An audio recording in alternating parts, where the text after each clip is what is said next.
Hi, my name is Christopher Lai from ArenaNet, and today we're going to go through the Gamescom 2011 demonstration for Guild Wars 2.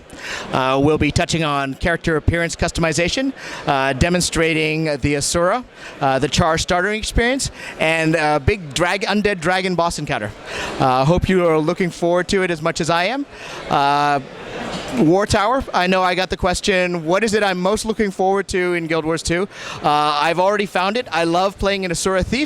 I love the size, I love the animations on the Asura, and I love how great they are as Thief. So, thank you for coming.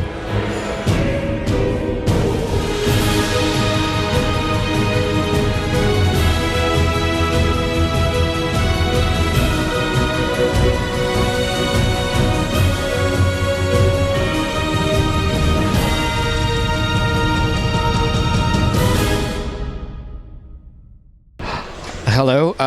Okay, my name is Christopher Lai from ArenaNet, and I'm here to talk to you about our Guild Wars 2 demo here at Gamescom 2011. First of all, for those of you who are familiar with the original Guild Wars, you'll remember we launched it several years ago, and it quickly became one of the most successful online RPGs of all time. Today we are at the verge of selling almost 7 million copies of the game, and what's important to note is that the original Guild Wars, while wildly successful, was not what most people perceive as a true MMO. It was a highly instanced online RPG, and we acquired a huge number of players, but there was always a large debate as to whether it was an MMO or not because of the instancing technology. So when we took a step back to design Guild Wars 2, we decided we wanted to deliver a full fantasy online world and really question everything that people came to think of what makes an MMO. So one of the first things that we need to continue to reinforce is that Guild Wars 2 is a fully persistent MMO. We have huge persistent areas combined with instance areas to provide a very wide range of gameplay.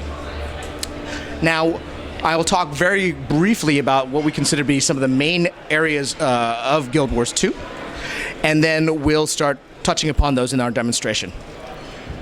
The top areas for Guild Wars 2 are, first of all, our dynamic event system. One of the ways that we allow you to experience our world is we don't, for example, throw walls of text at you describing what is happening. As you adventure and explore the world, you will actually experience things like dragons landing, which we'll see, centaur invasions, pirates attacking villages, and you will actually immediately be apparent what it is you're supposed to do. This is one of the things that we wanted to create, this dynamic, living world within a fantasy world that we felt that a lot of other games had not managed to achieve. Second of all, is our dynamic combat system. Our combat system, we really feel that MMOs suffer a lot from what is considered repetitive combat. And one of the things that we wanted to do is introduce a number of dynamics into our combat system that would allow it to feel more action-oriented, to make things like position in the game more important while you're fighting, and really give a feel of that you're playing the combat in the game as opposed to staring at the UI all the time. The last thing is this notion of personal story. A lot of games, MMOs, suffer from not being able to provide a tightly scripted, customizable personal story because you're sharing it with hundreds of other players in a virtual world. This is one area where our experience with instancing in Guild Wars allows us to create these instances where we can provide these tightly scripted, customized experiences, which we'll talk about in a second. Lastly, for the first time here at Gamescom, we are demoing our PvP experience. For this demo, we won't be able to show you a full match because of time, but we will be able to demonstrate one of our PvP maps and how we feel it is different from other MMO PvP. So let's go ahead and get into our demo, and I'll touch a little bit more on the points we just discussed. First of all, for the first time, if you remember last year, we demonstrated only the Charr and the human as our playable races. For the first time, we are demonstrating all 5 of our races playable here at Gamescom. We have not only the Charr and the humans playable, we have the Norn, we have the Asura, and the plant-like Sylvari, which are all available for playing on the game floor. Let's go ahead and demonstrate. We'll go into human right now because we want to demonstrate our character appearance customization. This we have not demonstrated before. In the past, we've gotten lots of questions as to what we are going to be providing in terms of character appearance options. The real philosophy behind our character appearance is we want to provide lots of different appearance options. For example, you'll be able to create a bulkier type of warrior human with our options. Quickly be able to get a general appearance that you like, but also if you're the kind of person who wants to go in and fine-tune the details of your appearance, we do enable that with things like eye angle, how open the eye is. You can even go in and change the shape of your nose or the shape of your jaw. So for those people who very much want to tweak their character appearance, we will provide those level of options. Okay. Also, here's an example of our die system in character creation. These are the starting set of dies that you will have when you're in character creation. One of the cool things about our character die system is once you set up the schema for how the dies appear on your armor, as you receive new equipment in the game, our Guild Wars 2 will remember the schema that you set up and go ahead and try to apply that schema to your new equipment. So you'll always be looking in a very similar vein to whatever appearance you set up initially. You can always change this on the fly if you want, but you'll never look like somebody who just assembled a bunch of random colored equipment as you level up through the game. All right. Since we've already demonstrated the human starting experience, we're going to go ahead and demonstrate now the Charr starting experience. Okay. We'll go ahead and choose one of our new professions, the engineer, and we'll demonstrate some of the basics of the Charr appearance. Here you see the Charr have an opportunity to look like leopards or tigers. We'll go ahead and make the baddest looking Charr we can. Let's give him an interesting hairdo and some fierce looking horns. All right. So for those of you who remember the first game, the Charr were the enemies of humans, and they still don't get along completely with the humans. But interestingly enough, the Charr have proven to be one of the most demanded player races in our game, and they're definitely going to be one of the most iconic. So we'll go ahead and outfit our Charr. Earlier I talked about this notion of personal story, and one of the ways we demonstrated here is our biography system. Biography system has people go ahead and make choices about your background, your backstory, your personality traits. Here, for example, the Legion that the Charr belong to is very important to them. Here we'll go ahead, because we've chosen an engineer, we'll go into the Iron Legion, which is more around technology and machinery. Now here's an example of how the choices you make in Guild Wars 2 really matter. The war band is the unit in which the Charr kind of grow up in. It's more important to them than family. These are the ones they grow up with. These are the other Charr that they train with. And so here we're asking you, in your war band, who do you have a special relationship? Who is the closest member of your war band? By choosing one of these characters, and as we go over them, you'll see there's a little bit of description underneath. They each have a different personality. But by choosing which of these warband members you are closest to, will determine at the end of your tutorial which warband member survives and which one dies. And that story choice will continue to feed you, the rest of your story through as you progress through the game. So we'll go ahead and choose Maverick here. And this is an option that allows you to choose who, a little bit about your Charr parentage. We go ahead and make a selection here. And we'll dive into the Charr starting experience.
So here, the cinematic actually branches out because we chose Iron Legion.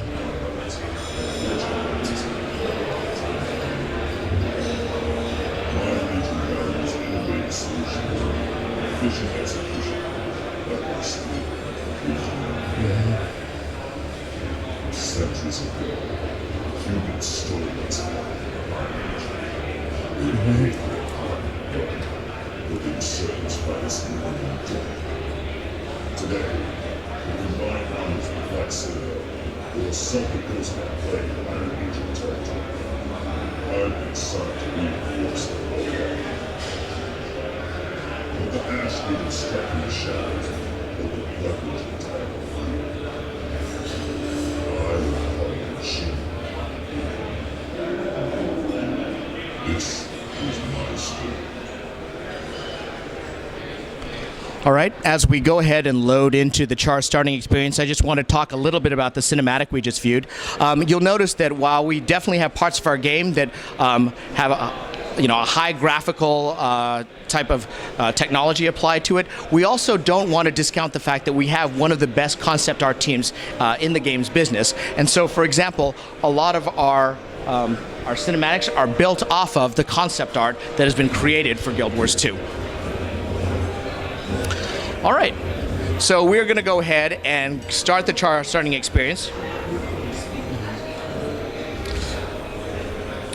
And we can talk a little bit about the combat. If you're not already familiar with Guild Wars 2 combat, we definitely wanted it to feel a lot more action-oriented.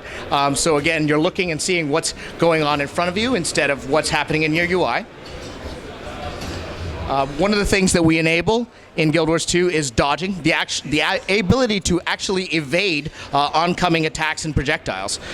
Can you go ahead and dodge for me? There you go. All right. And we'll see later on in this demo that that Elijah will be using that a lot more. Okay. If you're familiar with Guild Wars 2 skill system, one of the things you'll notice down here in the skill bar is that we've changed the way you acquire skills in the game. It is actually now based on weapon usage, and as Elijah uses his blunderbuss more and more, his second skill starts to become unlocked. And that will happen all the way through the first 5 skills. We really felt that providing this kind of skill acquisition system gave players a lot more feeling of ownership and investment in how they build up the skills they have access to.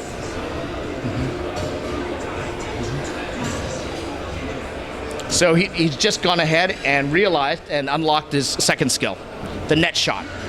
One of the cool things about the engineer profession is that they have all sorts of gadgets and abilities that were maybe not considered typical of a fantasy game. We did feel that adding a profession like the engineer kind of freshened up the way combat works in an MMO. You want to go ahead and use your net gun? Oh. There you go. That's not something you'd see in a lot of other MMOs. Okay. All right. All right, go ahead. Let's go ahead and move forward with the rest of the starter experience.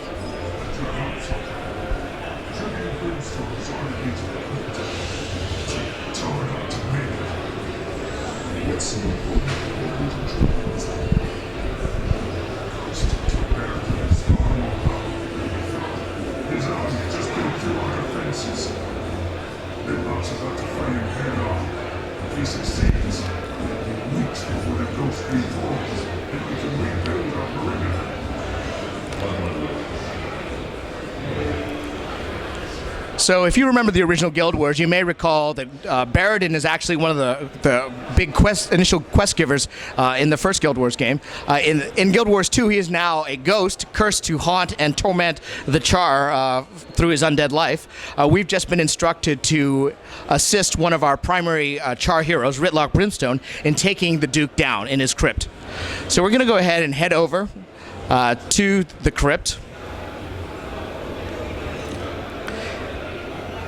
And we're about to go into what will be our first dynamic event. So one of the key things about dynamic events is we felt that dynamic events are best experienced as opposed to read about. the way you will encounter most dynamic events is you will just wander into areas where events are occurring, and then you will be notified in the upper right screen here that there's an event going on that you can participate in.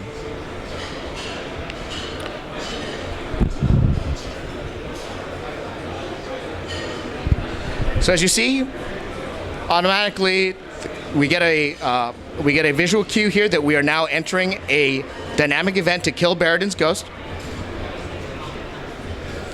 The great thing about dynamic events is they are inherently social. There are a lot of times when you're on a quest and you encounter other players who may be on the same quest in an MMO, and you feel like you're competing with them for resources or kills. That never happens in a dynamic event. Dynamic events scale so that as more people participate in them, they become more interesting and difficult. We never want you to resent other players coming in and participating in your dynamic event. That is so counterintuitive to how it would actually work if you were in a fantasy world, and we think dynamic events do a great job of kind of adding that social glue into what it should be an inherently social experience. Okay. So what has happened now is Duke Baradin is now retreated and started possessing one of the statues in his crypt.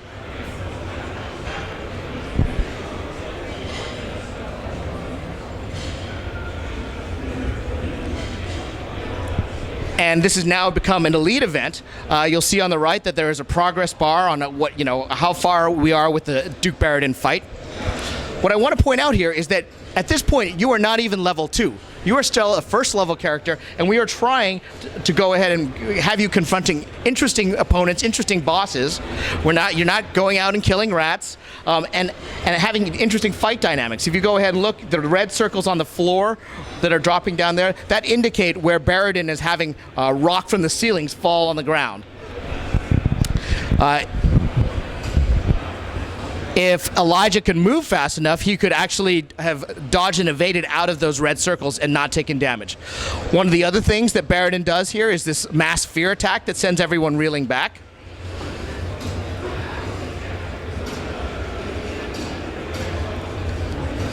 And then lastly, I think he has a significant knockback. Okay. As you can see, there are other players in the event with us, and as I mentioned, as they enter the event, they cause the event to scale up in difficulty. You'll see that Elijah there used his dodge to try and get out of the way of some of the damage that was falling from the ceiling.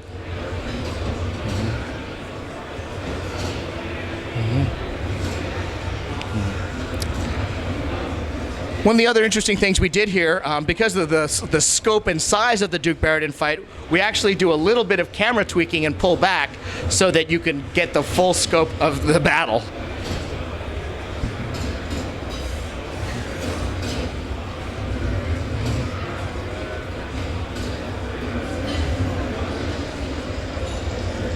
All right.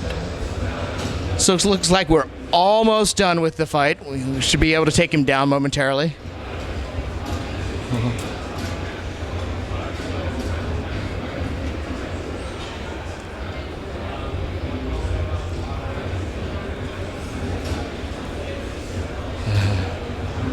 How are we doing there, Elijah? Is he a little harder than usual? Okay.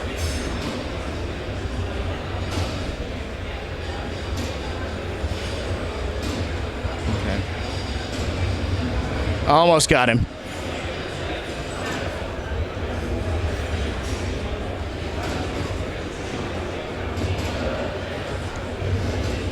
All right.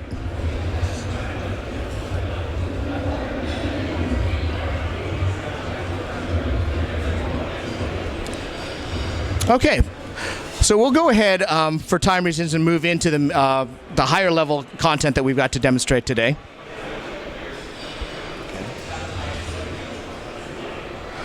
So, as you may be aware, our dynamic event system is not entirely predictable. Like we mentioned, we want dynamic events to be triggered by any number of things. They can be triggered by player actions, or they can be triggered by player inactivity in the world. For example, if centaurs are starting to gather on the outskirts of a town, if players do not come in and try and stop the centaurs from gathering, they will eventually amass to the point where they go ahead and launch an invasion. That is, like I said, we do want the sense that as players wander through the world of Guild Wars 2, even if they're wandering through the same areas, they don't get the same experience every time. That notion of the living, breathing, dynamic world. Now, the area that we're wandering into right now is Sparkfly Fen, which is actually under attack by undead. Let's see. Since we happen to be in this area, we can talk a little bit about our underwater combat. Are you doing okay there, Leisure? All right. So I'll talk a little bit about our underwater combat, and then we should find out whether the dragon's up. Okay. So one of the things that we wanted to make sure we do is with our underwater combat is underwater is such a great opportunity to have a lot of fun. But the thing that a lot of other games suffer from is they make it onerous to be underwater because there's a breath bar. And let's face it, dying by drowning is not particularly heroic. So one of the things that every character in Guild Wars 2 has as they enter the water is they get a breathing apparatus. There will be no breath bar. If you die underwater, it's going to be because you died from damage probably due to combat. The other great thing that underwater combat allows us to do is take full advantage of the Z-axis up and down. One of the things that as you enter the water in Guild Wars 2 is you will get a completely different set of skills. We swap out your weapons, and instead of dealing with land-based weapons, you'll get something like a trident, or a harpoon, or a spear gun. You'll notice here, he's got his breathing apparatus. He's switching between his harpoon and his trident. And he has a completely different set of skills. Let's see. Let's go ahead and demonstrate one of the Z-axis skills that we can do underwater. This would be a skill that you would not be able to use in land-based combat. It's called Weight of... Do we want to go ahead and use Weight of Justice and pull him down? Ooh, you just one-shot him. Okay. All right. So you notice that it goes ahead and pulls him down and allows him to kill him from a distance. Other things that you can do with underwater combat is, for example, if you get all your opponents stacked into a certain area, you can do attacks that are actually a column of light that is up and down the Z-axis, causing stacking damage on opponents. Here, we've gone ahead and used something called Wall of Spears.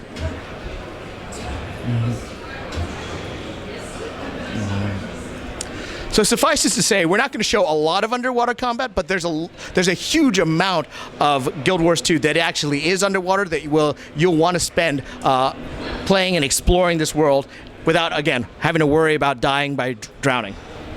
Okay. So as I mentioned, we live in Guild Wars 2 in a dynamic world, and so we don't always know when specific events are occurring or not. We're going to go and have Elijah here check and find out whether one of the dragon encounters, how soon it is to spawning. Let's see. Any word? Okay. So let's go ahead and talk a little bit about. Let's see. Do we want to go ahead and check out the Ash Horizon? Is that where we are now? Yep. Okay.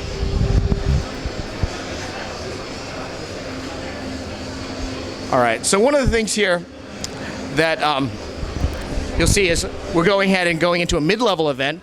Here we're asking to recapture Swampwatch Shoreline from the Orient Undead. We notice that events always keep popping up in the upper right-hand side, and with a different set of victory conditions. Let's see.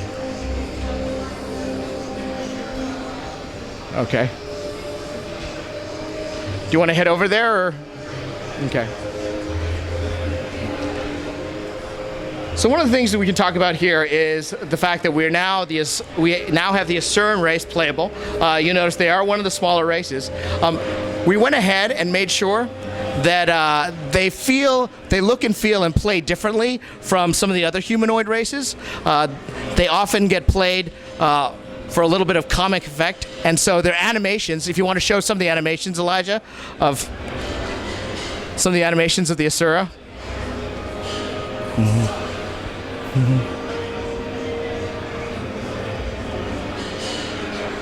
Yeah.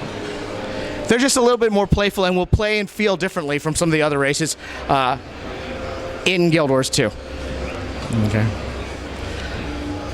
So you notice at this point, we are actually in the midst of a lot of event activity. They're all in overlapping areas, and you can decide which one of these you want to participate in. Again, with a different set of victory conditions. Okay.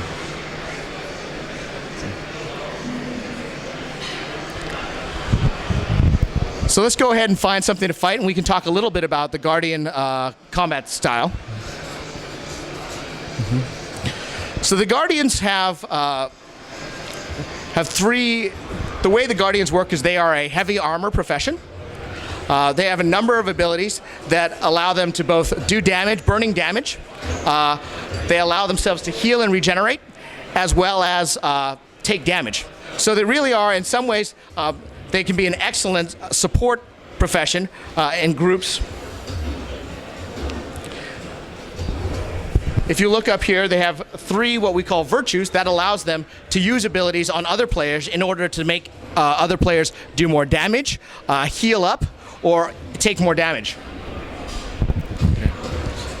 One of the other things that they can do is they often drop symbols on the ground that have area affected abilities, both in terms of damage and healing.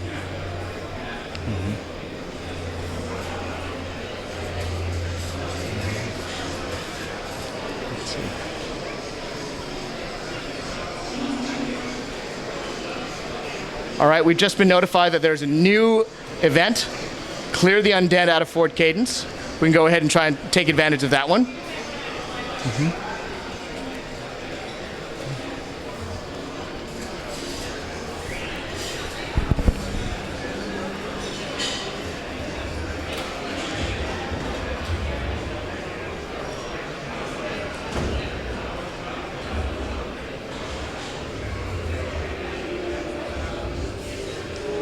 Oh, here we go. The undead have begun swarming this fort, and one of the objectives is for us to take it back. You want to go ahead and demonstrate how a Guardian can use a ring of warding to hold opponents at bay? Oh, there we use Banished to knock him back. There's nothing like a little Asura with a hammer to knock back a large opponent. And what Elijah was demonstrating back there, it was the ring of warding, which allows him to hold back opponents physically, hold them back on the ground as he attacks them from a distance.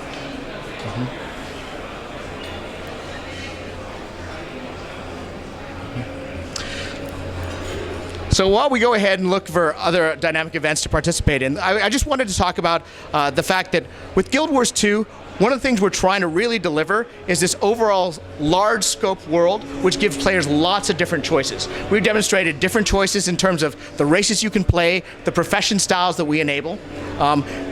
Later we'll show the differences between our PvE and our PvP, but also our dynamic events system is all about flexibility and choice, deciding which events you want to participate in and how.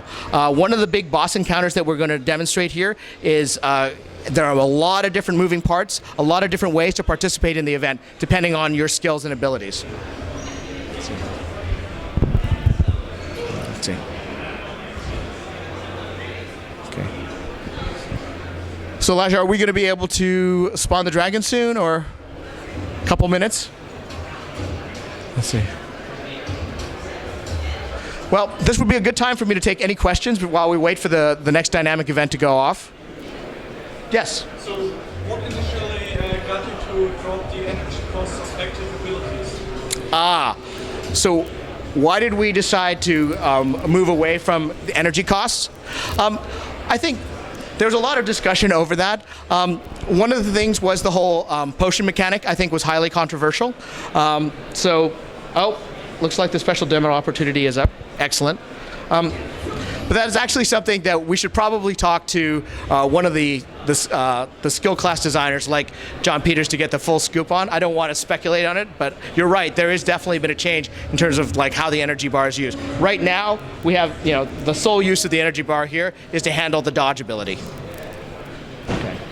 So the area here, the Orient Coast, is all constantly under undead attack, and so we're going to demonstrate a special demo opportunity that we only do for the Gamescom demo, which will allow us to fight the huge undead dragon, Tequatl the Sunless.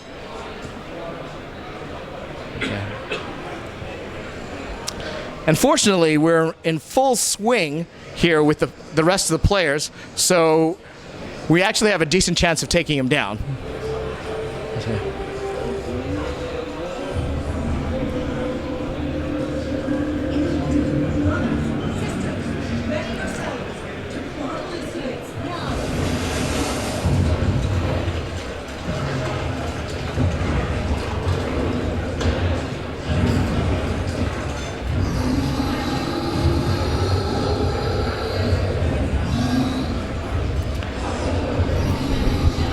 So as you can see, this is a dynamic event. It's an elite event that could easily require 10, 20, 40, 100 people to do right. You could try to go toe-to-toe with Tequatl the Sunless, but we wouldn't recommend it. He has a number of attacking abilities that are going to make that very difficult. One of the things you're demonstrating here is that he can fear everything around him. Let's see. He goes ahead and raises up these bone walls that actually stop you from using weapons around the area with attacking him. Let's see. Let's go ahead and show some of the turrets, Elijah. Around some of our key events, often you will find these weapons that you can go ahead and get into, and your skill bar changes, and it gives you a completely different set of skills to use to attack him. What happened with Elijah just now is one of his attacks, called Tequatl's Fingers, is actually these vines that spring out of the ground, grab you, and throw you back into the dragon. It is also worth noting that Tequatl is one of our smaller dragons.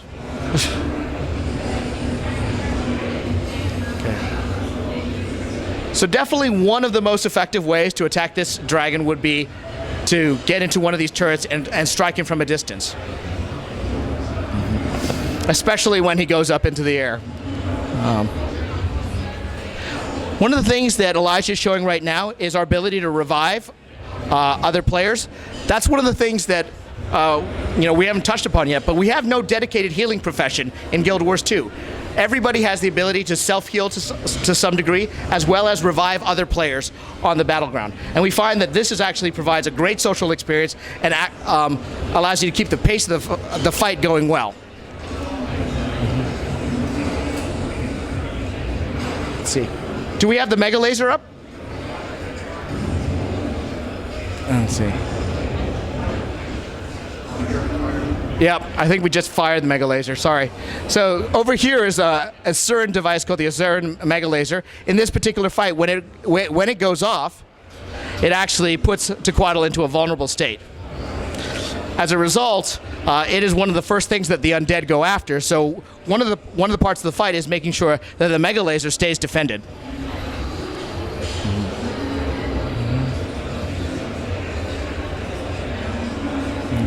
So as you can see, this is a highly involved fight involving many different tactics, many different layers. In other games, you would expect this kind of involved fight to be stuck, hidden away in an instance dungeon somewhere. It was very important for us to take interesting fights like these and bring them out into the surface of the world so many more players could enjoy them.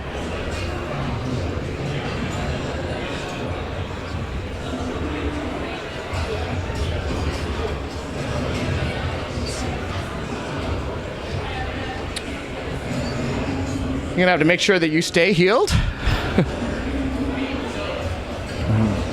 right. Let's see. We should probably go ahead and revive some of those engineers and players. So the important thing, one of the other important things in this fight is to make sure that these engineers who maintain the turrets, weapons, and Mega Laser continue to stay up so that they can provide you weapons to take Tequatl down.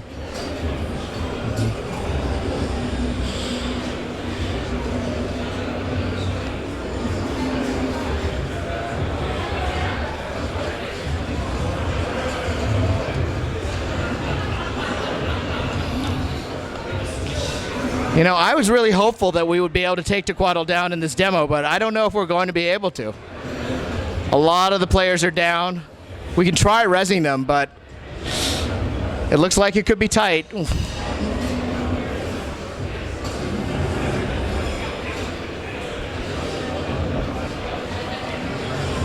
Yeah.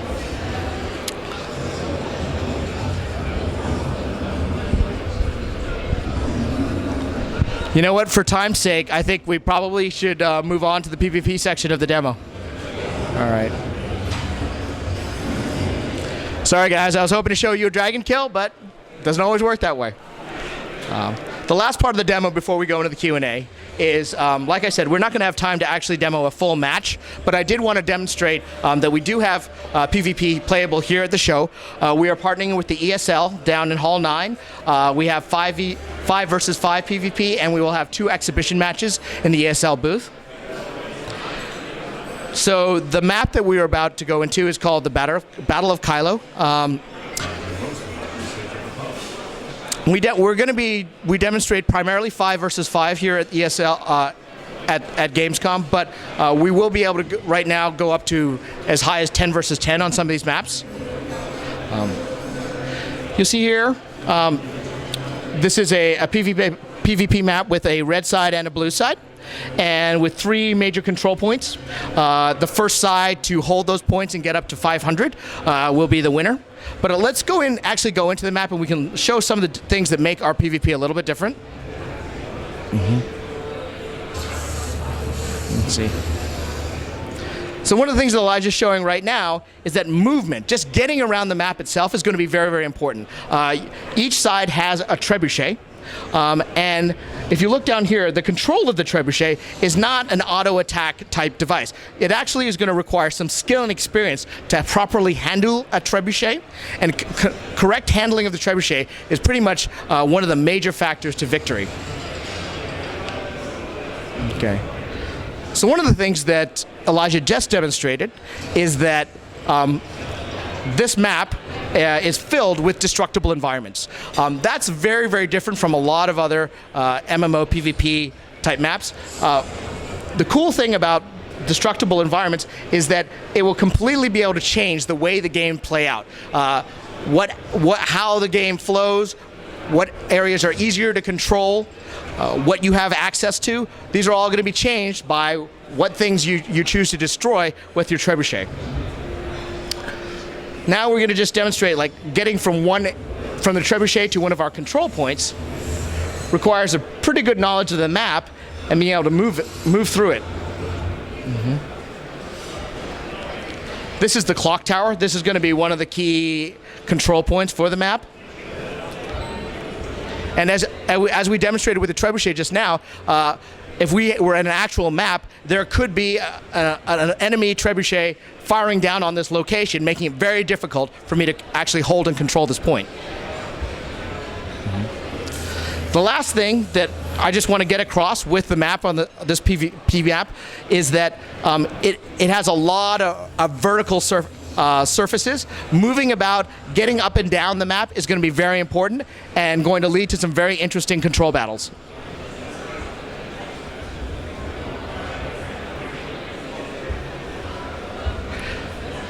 I think that's it, everything that we have. If you have time, I would encourage you to stop by the ESL booth to actually witness some PvP matches. I think they'll be definitely worth your while. We have a little bit of time right now for some Q&A. Check your video.